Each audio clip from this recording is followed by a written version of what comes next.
இனிமேல் நாளையிலேருந்து பார்த்துக்கலாம், நியூ இயர்லேருந்து பார்த்துக்கலாம், நியூ மந்த்லேருந்து பார்த்துக்கலாம் அப்படின்லாம் ரீசன் சொல்ல முடியாது.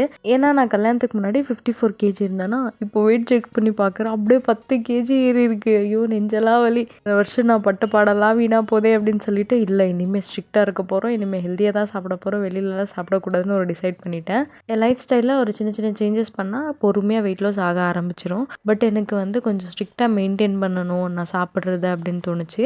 ஏன்னா ரீசெண்ட் டைம்ஸாக வந்துட்டு நிறைய வெளியே சாப்பிட ஆரம்பிச்சிட்டேன், ஃபாஸ்ட் ஃபுட் சாப்பிட ஆரம்பிச்சிட்டேன். எனக்கு எப்படின்னா நான் சாப்பிட்டா சாப்பிட்டுக்கிட்டே இருப்பேன், இல்லைனா சாப்பிடவே மாட்டேன், அவ்வளோ கண்ட்ரோல்டாக இருப்பேன்.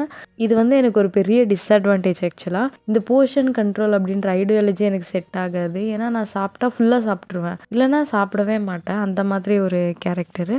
அதனால் எப்பயுமே கொஞ்சம் ஸ்ட்ரிக்டான டயட் பிளான் தான் ஃபாலோ பண்ணுவேன். இந்த வாட்டி ஒரு 100 டேஸ் வந்து ஹார்ட் சேலஞ்ச் பண்ணலாம் அப்படின்ட்டு இருக்கேன். அதில் ஃபஸ்ட்டு 21 டேஸ் வந்துட்டு ஆயிலே இல்லாத ஃபுட் தான் சாப்பிட போகிறேன். மேக்ஸிமம் சாலட் அந்த மாதிரி தான் இருக்கும். எனக்கு பெருசாக சாலட்லலாம் இன்ட்ரெஸ்ட் கிடையாது. பட் இருந்தாலும் என்ன பண்ணுறது, இந்த 21 டேஸ் ஏதாவது இந்த மாதிரி பாயில் பண்ண ஃபுட்டு தான் சாப்பிட்ணும். காலைல பிரேக்ஃபாஸ்ட்டுக்கு அப்பா அஞ்சூர் வாங்கிட்டு வந்திருந்தாரு. அதையும் கொஞ்சம் ட்ரை ஃப்ரூட்ஸையும் போட்டு ஸ்மூதி மாதிரி எடுத்துக்கிட்டேன். லஞ்சுக்கு இந்த சாலட் கூட மஷ்ரூம் சாஸ் பண்ணி எடுத்துக்கிட்டேன்.